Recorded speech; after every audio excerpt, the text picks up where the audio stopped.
Hi,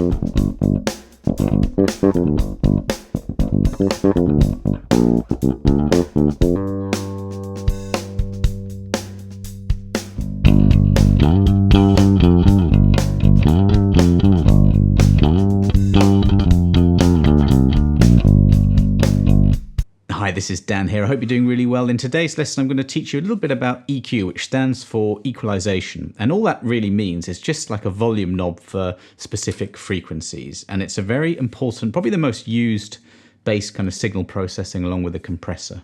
You don't have to be a professional mix engineer or genius in that side of things, but it does help to know a few of the key sort of frequency ranges of the bass. And I've got this amazing book, The Mixing Engineer's Handbook by Bobby Owsinski. I really recommend it if you're into that side of things.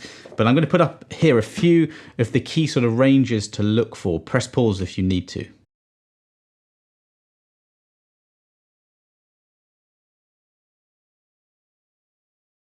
Now he's a mixing engineer, so he's talking a lot there about how to EQ the bass when it comes to other instruments, and since you're going to be playing with other instruments, that's very important. But you get different types of EQ. You get onboard EQ like the one that I have on this Music Man Stingray. This has got an active circuit, so that just means it has a battery in it and it's got EQ. It's got a treble, a mid and a bass. And I'm going to show you a little bit later how to get specific tones based on that. But you also have pedals that are EQ pedals that you can adjust it there, and you have EQ sections on amplifiers as well. I'm not going to demo that today, but the principles are exactly the same.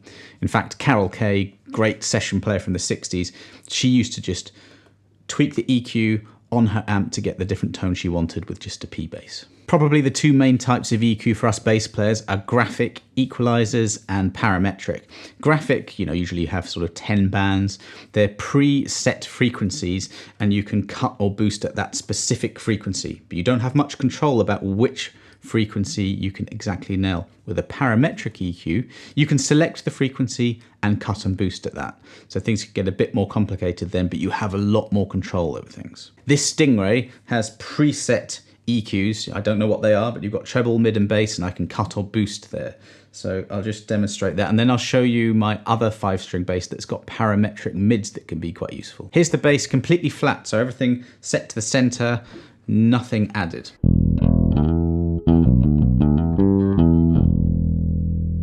Now if I just boost the bass knob, the one at the back, a tiny bit,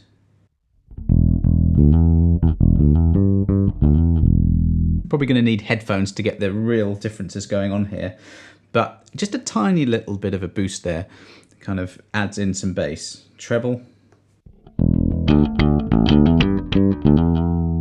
That kind of emphasizes the sort of string ringing and the fret buzz. Now, I've got kind of quite old strings on here, so if you want to get more of the high-end frequency, change your strings, especially stainless steel strings, really good for rock. If you want a kind of mellower tone, you can use flat wound strings or slightly more played-in strings like this. Now, you can use EQ to nail a specific tone. Marcus Miller, in the 80s, he was diving around to different recording sessions, and there was no time to set up the bass players with amps. So what he did is he went direct and he got Roger Sadowski to put a onboard preamp. I think it was a Bartolini, but he put it into his 77 Jazz, and he was able to dial in the tone he wanted and send it straight to the mixing engineer. And that became his sound over time. Now, what he has is quite hyped bass and quite hyped treble. So let's have a listen to that. So this is treble up, bass up a bit. See, it's just much more muscular, beefy tone. So if you wanted, say, like a Marcus Miller slap tone, then boosting the bass and boosting the treble, and it kind of acts to scoop the mids a little bit. Not doing anything with the mids here. You get that sort of Marcus Miller tone, or just a very good slap tone. For like a reggae type thing, boost the bass.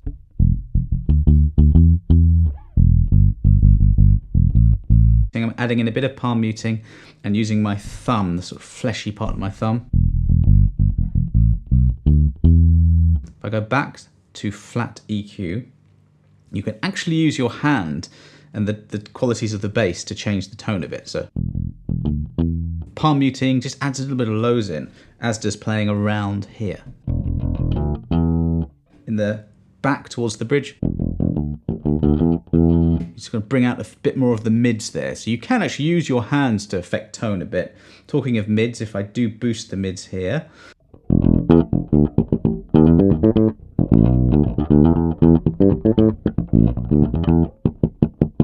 the ghost notes pop out, that kind of funky tight Jacko sound.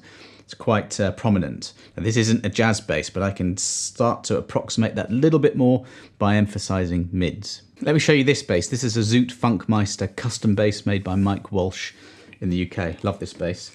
Now, this has something interesting that a lot of basses do have, like the Marcus Miller Sire basses, which are sort of a really great cheap option if you want to sort of explore this and just get a good bass that a lot of professionals use. This and those basses have a active passive sort of switch. In this case, actually, it's a pull pot here. So this is the bass passive, so no active circuitry going on.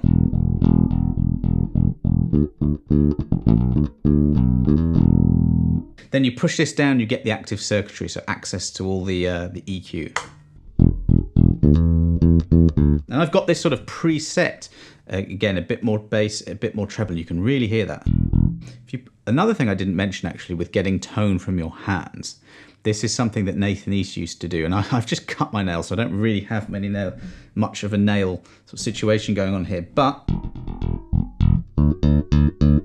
if you angle your finger, you can get a bit more like of that pick kind of attack.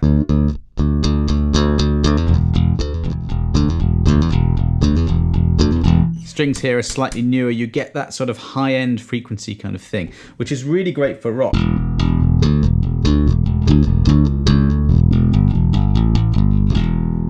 A little bit of overdrive on that would just sound really great.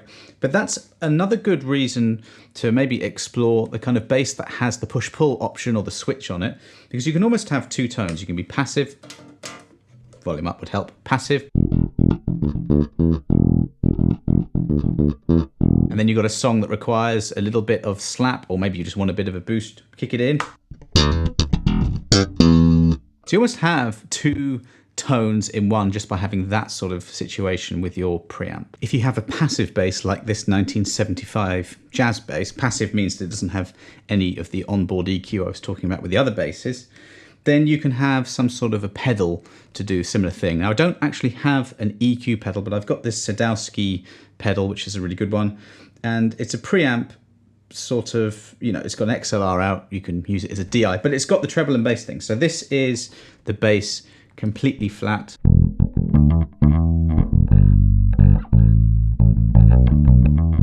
Quite a mellow sounding bass, and again, this hasn't got new strings on it either. So if you were going for like a Geddy Lee rock tone, you would put brand new stainless steel strings on this, and that would help bring out those high frequencies. But if I kick this on,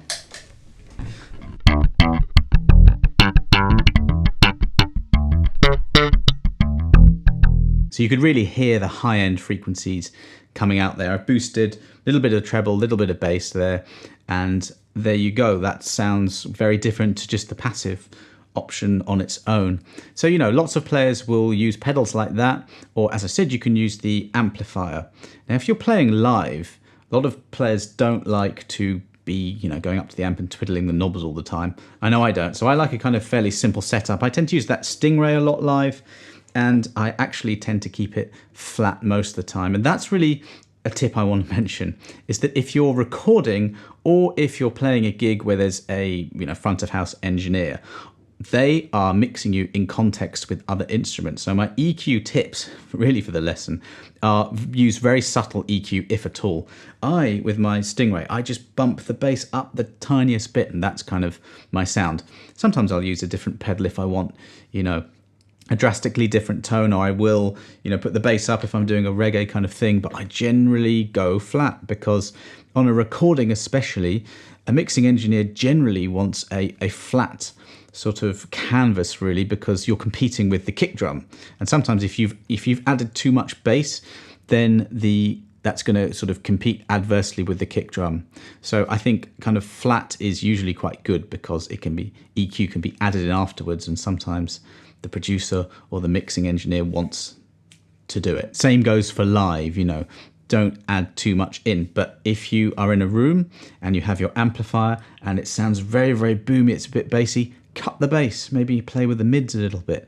And that's another way that you can use EQ to combat problems that you're finding in a room. So that should give you some kind of ideas about gear and how to use it. I mean, if you want control over your EQ, then perhaps an onboard preamp like, you know, a Sire or my Zoot bass, where you can go passive and active, that gives you a lot of control.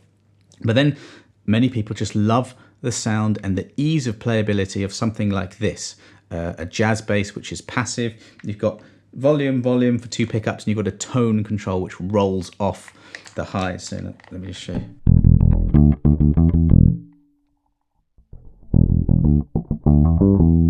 That's tone completely rolled off. That's a bit different to the EQ, but it just does mellow the tone a little bit more. But there's not really much you can do with this bass in terms of adding highs in. Otherwise, you would use your amp or you'd use an external pedal. So I hope that's given you a little bit of food for thought. If you've got any questions, do let me know. Thanks for watching, and make sure you subscribe for 2 lessons every week, and I'll see you on the next one.